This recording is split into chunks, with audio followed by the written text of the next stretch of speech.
Sortie de secours. Et on part en Tanzanie à présent retrouver François. Bonjour François. Bonjour Fabien. Où est-ce que tu te trouves exactement ? Alors je suis à Dar es Salaam, la plus grosse ville de Tanzanie. Et que fais-tu là-bas ? Et je suis enseignant à l'école française. Donc j'imagine que tout est arrêté au niveau de l'école française. L'école est fermée en ce moment. Comment ça se passe ? Alors les écoles sont fermées. L'école française ainsi que l'école américaine et les écoles tanzaniennes depuis à peu près un mois. On continue en télétravail, donc la continuité pédagogique, un peu comme en France. Ouais. Il n'y a pas de confinement officiel. Alors nous, on s'auto-confine, on peut dire. Mais bon, c'est impossible d'imaginer un confinement pour tous les pays d'Afrique d'ailleurs, la Tanzanie comme les autres, puisque la plupart des gens vivent au jour le jour de leur boulot, celui qui vend, je sais pas moi, des fruits, des légumes, etc. Donc il peut pas se confiner. Donc nous, on est plutôt privilégiés puisque on continue non seulement à travailler, mais bien sûr à être payé. Et on nous conseille de rester chez nous, de nous déplacer lorsque c'est utile pour les courses, etc. Mais c'est pas un confinement officiel. Qui est-ce qui vous conseille ? En fait, c'est plus l'État français, puisque tu travailles dans une école française là-bas. Oui, donc c'est par le biais de l'ambassade, puis tout simplement de l'administration de l'école, Ouais. la proviseure. Et puis on est en contact avec l'ambassade assez régulièrement. Bon, on sent bien qu'ils savent pas trop eux non plus ce qui se passe. On est tous tributaires des rumeurs, des bruits qui courent, etc. C'est très très flou, comme les chiffres officiels sur la maladie. Est-ce qu'il y a des cas là-bas ? Vous avez des chiffres ou en tout cas une tendance ? Est-ce qu'il y a des gens qui sont malades du coronavirus en ce moment ? Écoute, il y a des gens malades, donc c'est assez spécial, je pense, parce que même l'ambassade l'a plus ou moins avoué. On connaît pas, bien sûr, on ne peut pas croire, en tout cas, les chiffres qu'ils annoncent. C'est surtout la tendance là qui peut être un peu inquiétante. Dimanche dernier, on était à 22 cas pour 3 morts, et jeudi, on était à plus de 150 cas pour 8 morts, je crois, et depuis, on n'a plus vraiment de chiffres. Alors, non seulement, je suppose comme tout le monde que c'est plus important que ça, et puis surtout, on va dire que la presse est, comment dirais-je, fragile. Donc il y a un journal là qui a fermé pour, on ne sait pas trop pour quelle raison. Enfin, en tout cas, il annonçait des chiffres beaucoup plus importants et bizarrement il a fermé. Donc voilà, on est un peu tributaire de ça. Donc ce que j'annonce là, 150 cas ou 200 aujourd'hui, je crois. Bon, c'est sûrement loin d'être le chiffre officiel et puis surtout on ne peut pas mesurer. Et quelle est la réaction du gouvernement, justement ? Il y a une espèce d'omerta sur ces chiffres. Est-ce qu'il y a des appels à la prudence ou au contraire à poursuivre la vie de façon tout à fait normale ? Il y a quand même des appels à la prudence, c'est vrai, mais il y a surtout des appels à la prière. Le discours officiel pour l'instant, on en a beaucoup parlé dans la presse. Il y a une semaine, je crois, ou 2 semaines, il a demandé aux gens de se rassembler dans les églises pour prier. Alors, ça fait un petit peu un tollé, donc il s'est un peu calmé, il a dit qu'il fallait pas forcément se rassembler, mais que seule la prière pouvait combattre ce virus de Satan, je crois qu'il a dit ça. Et là, la semaine dernière, c'était Pâques, donc pareil, il a réitéré. Il y a en même temps des appels à la prudence, puisqu'il commence à conseiller aux gens de mettre des masques, de se déplacer lorsque c'est vraiment utile, mais il n'y a pas de discours vraiment officiel, quoi. C'est un peu soit on est dans le déni, soit tout se passe bien après tout. Il y a peut-être pas de cas, mais on a du mal à y croire, bien sûr. Surtout qu'on est environné du Kenya. Le Kenya est particulièrement touché, la RDC aussi. Il faut dire aussi que dans la région c'est assez difficile parce que sur le plan social les structures ne sont pas les mêmes qu'en Europe, bien évidemment. Donc si les gens arrêtent de travailler, j'imagine qu'il n'y a pas une couverture sociale aussi comme on peut trouver en Europe ou dans d'autres. Il n'y a rien du tout. Il faudrait rester chez nous, il faudrait ne pas se déplacer, mais ce serait totalement catastrophique d'exiger ça, parce que nous on côtoie bien sûr les Tanzaniens au quotidien, bien sûr.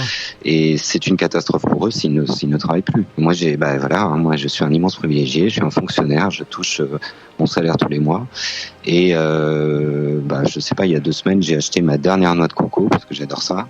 C'est un gars qui est dans le village, dans le quartier à côté, qui vend ses noix de coco, et lui, s'il n'a plus de clients, il ne mange pas. C'est très clair, il y a rien d'autre. Donc pour nourrir sa famille, donc il peut pas rester chez lui.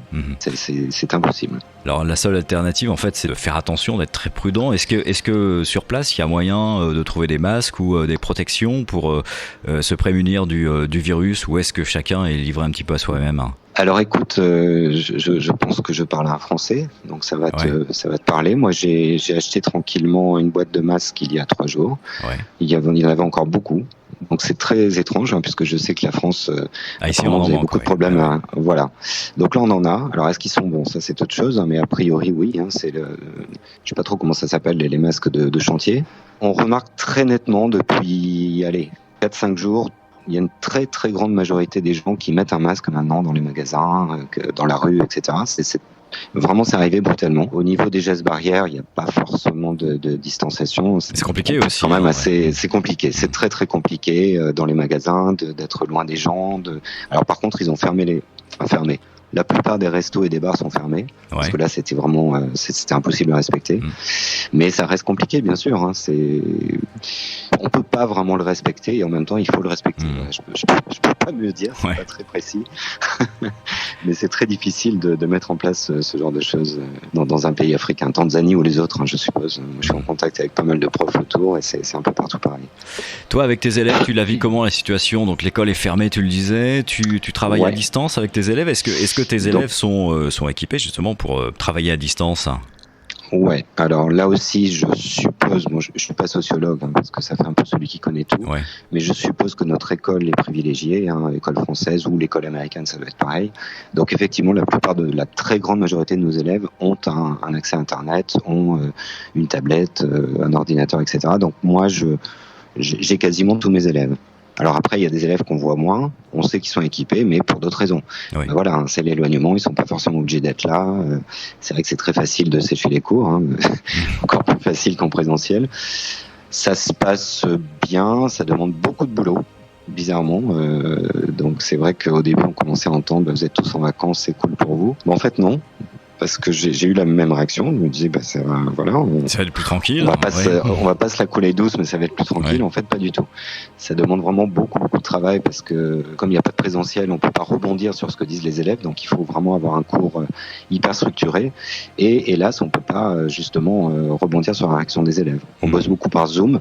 Alors, j'ai fait des progrès en informatique hallucinants. Comme beaucoup en ce moment. Donc, j'ai beaucoup d'élèves au lycée, donc ils sont quand même assez autonomes. Les collégiens, c'est un peu plus galère. Dans l'ensemble, ils suivent. Par contre, les écoles tanzaniennes galèrent beaucoup plus parce que forcément, il n'y a pas les équipements adéquats. Donc, ils sont en train de perdre entre guillemets, bien sûr, les élèves. Comme en France, hein, j'en ai entendu parler. Donc, les familles, comme d'habitude, hein, les plus démunis, les plus précaires, les plus démunis, etc. Moi, je suis enseignant et père. Donc, j'ai deux de mes élèves à la maison qui sont mes fils. Ça leur demande aussi pas mal de boulot. Alors ça les structure. Au début, ils étaient fous de joie, hein, comme tout ce qu'on avait en France. Super, l'école est finie. Je pense qu'ils sont en train de changer d'avis parce que finalement, c'est pas si évident. Et puis en plus, ils sont aussi coupés de leurs amis, tout ça. Donc c'est. Oui, c'est ça. C'est ça. Donc bon, il y a les réseaux sociaux, mais pour ça ressemble à la France, hein, je pense, de ce que je vois. Après, la grosse différence, c'est le décalage de la maladie. Enfin, là, je saute à un autre sujet, mais c'est vraiment ça la différence, puisque la vie finalement se ressemble, sauf que là, on est en phase 2. Et j'ai l'impression, on a tous l'impression qu'on est à ce que vous aviez il y a un mois. Donc c'est pas super rassurant, quoi. Donc on attend. Les structures en termes d'hôpitaux, de médecins ne sont évidemment pas les mêmes qu'en Europe. Et si la maladie prend de l'ampleur, ça risque d'être vraiment problématique. Catastrophique. C'est non seulement elles sont pas les mêmes, mais bon, on exagère à peine en disant qu'elles sont inexistantes. Il se trouve que, alors je sais pas si j'ai le temps, mais très rapidement, il se trouve qu'il y a 3 semaines, j'ai commencé à avoir des fortes fièvres. Donc tout le monde s'est affolé. La proviseure m'a apporté des masques. J'étais comme un coq en pâte, si j'ose dire. Donc je suis allé à l'hôpital. J'étais complètement crevé, 42 fièvres. Bon, j'étais sûr de l'avoir. Et là-bas, on m'a confirmé qu'il n'y avait pas de test, pas de réanimation, pas de respirateur, pas de lit, rien. J'ai été soulagé d'apprendre, bon, normalement c'est pas un soulagement, mais j'ai été soulagé d'apprendre que je n'avais que la malaria. Ça m'a donné un aperçu, j'ai été super bien accueilli, vraiment très très bien. Mais voilà, ils ont été francs, ils m'ont dit non, là, pour l'instant on peut rien faire. Si c'est le Covid-19, il n'y a rien. Et quel regard tu portes, toi, par rapport à la situation en France et en Europe plus généralement ? Écoute, j'essaye de me désinformer, honnêtement, parce que j'ai passé, comme tout le monde, hein, j'ai passé un mois à regarder la télé, à me faire ma revue de presse, la radio, etc., parce que j'étais complètement obsédé par ça. Et puis je me suis aperçu que c'était pas forcément utile, ça m'apportait pas grand chose, et en plus ça me déprimait, quoi, honnêtement. J'ai beaucoup d'amis, j'ai ma famille, j'ai ma maman qui est très très âgée, qui est en maison de retraite. Enfin voilà, j'ai de multiples sources d'inquiétude. Donc le regard que j'en porte, ça a été affolant. Au début, je me suis dit qu'on en faisait tout un plat. Je regardais comme tout le monde les chiffres de la grippe. Je trouvais que la grippe était bien plus dangereuse. Elle est très très compliquée, cette question, parce qu'en fait, d'abord je suis loin. Et puis j'ai l'impression que je porte le même regard que vous en France. Je sais pas trop ce qui se passe, je sais pas trop qui croire. Il y a des chiffres, il y a des courbes, il y a des articles, il y a des gens qui proposent d'autres solutions, on les critique. Enfin, c'est très très difficile de se faire son opinion. Et puis je te dis, là, j'essaye de prendre du recul parce que ça m'a un peu plombé, honnêtement. Surtout quand on se prépare à la vague ici. Je fais pas l'autruche, mais bon, voilà, qu'est-ce que tu veux que je fasse? Là, c'est très égoïste. J'essaye d'imaginer mon retour en France en juillet et je sens que c'est compromis. Donc j'en suis un peu là, quoi. Et donc justement, par rapport à un éventuel retour en France, c'est quelque chose que vous évoquez avec ta compagne, avec tes enfants aussi? Ouais, on a notre billet. Ouais. On a notre billet pour le 3 juillet, parce que c'est la fin officielle de l'école. On a eu un contact avec le type de Swissair, parce qu'on prend en Suisse, qui nous a dit qu'il n'en savait rien, que moi j'ai bien senti qu'il y croyait pas trop, nous non plus. Alors après, est-ce que c'est un retour prévu au 15 juillet, fin juillet, j'en sais rien. Après, on a vraiment envie de rentrer. C'est vrai que là, psychologiquement, moi, j'ai vraiment besoin de faire un break avec l'Afrique, puis tout simplement de retrouver ce que j'aime. Je sais pas. Moi, j'y crois pas trop. Je suis assez pessimiste. Je pense qu'on va pas pouvoir rentrer avant fin juillet. Je sais pas comment ça va se passer. Je sais pas si on va. Après, il y a des rumeurs de rapatriement aussi. Donc ça, la semaine dernière, tu m'aurais interrogé. Je t'aurais dit, dans 3 jours, c'est bon, on est dans l'avion. Aujourd'hui, je pense que plus du tout.